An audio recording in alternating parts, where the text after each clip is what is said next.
15 News. This is breaking news. It's kind of something that you hear happens, but nothing that you actually think is going to happen to you and your school until it happens. I think everybody wants to know exactly what went down in Wilgus Hall today. We begin in Platteville tonight, where law enforcement is giving little information about a situation which put that campus into lockdown today. WMTV 15 was the first station to report something happened, to arrive on scene, and the first live report at the scene. So let's break down what we know so far tonight. Here's what we know. The 911 came in to Wilgus Hall around 4 p.m. The police chief confirmed that police quickly established it was not an active, ongoing threat. Police alerted the campus to shelter in place. That was cleared just after 5 p.m. We know there was a hospital transport. No other word of any injuries, however. Very little information tonight. Our crews are still there tonight working to talk with students about what happened and to get you answers. We have team coverage with Ashley Wheel and Tabitha Bland. Let's begin with Ashley, who was one of the first reporters on scene. Ashley. That's right. I've been here all night, and it's been pretty quiet the last couple hours here at Wilgus Hall. I did just see a police officer go back into the building. I also see an ambulance is still here on scene. Students told me just about an hour ago that they were told they will not be allowed back in the building tonight. There is another residence hall that students can go to if they need a place to stay. But throughout the evening, students have been on edge, feeling lots of different emotions. I was kind of terrified for a second, honestly. It's kind of something that you hear happens, but nothing that you actually think is going to happen to you and your school until it happens. And it's insane to see stuff like this happen. Students shocked and confused as they know very little about the incident. I've heard some things here and there. I'm not exactly sure what has been going on. It seems very organized out here with the force. I wish that they would tell us some more stuff. I mean, I don't really know all the details. My phone's not working too great, so I haven't really been getting the updates and stuff, but just from hearing other people. As rumors circulate campus, concerns grow. I mean, everyone's just like shocked, I guess, and surprised that it happened. And it's just like, obviously it's never good timing, but finals week, it's just kind of like, that it just adds another layer to the confusion and what's going on. But students gathered outside the hall, supporting and checking in on one another.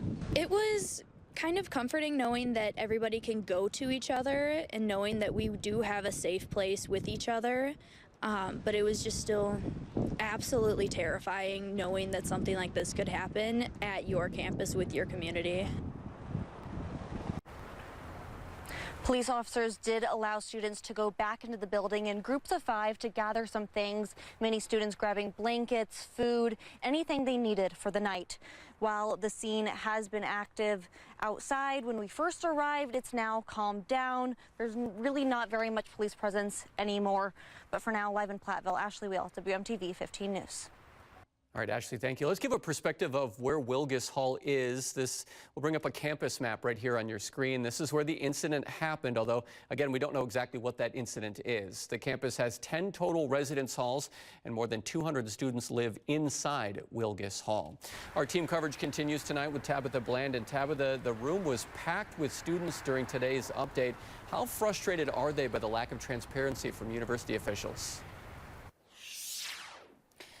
Yeah, Mark, like you said, this evening's update was held in a student community room, and it was full, absolutely packed. Students were pouring out into overflow rooms in the hallway, and what those students said to me as they were walking out the door was just utter frustration and disappointment with the lack of information that they were told tonight.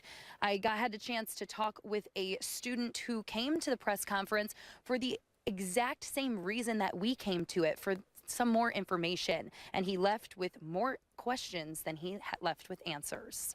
It's kind of scary, honestly, because it's like, obviously there's a lot of rumors that are going around, so there's a lot of open-ended questions with a lot of things, and I came here to hopefully get some actual, not necessarily closure, but some actual news about it, which ended up being quite uneventful tonight.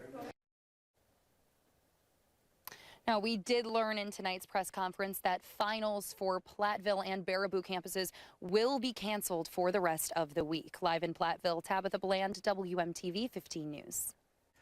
All right, Tabitha, thank you. University officials also mentioned they're offering counseling to students for the rest of the week. Students can also call a toll-free emotional support line. There's a couple of them. Those numbers 844-602-6680 and 720-727-0004. Students can also check university email for more updates. Governor Tony Evers also released a statement following today's incident. He said he was briefed about what happened and will remain in close contact with university officials. He asked that you keep everyone involved in your thoughts. Although we still don't know what happened, who was involved, or how many people, we are still searching for answers. To watch the full update from Platteville officials and see our full story about what we know about this situation, just head to our news app or our website, WMTV15news.com.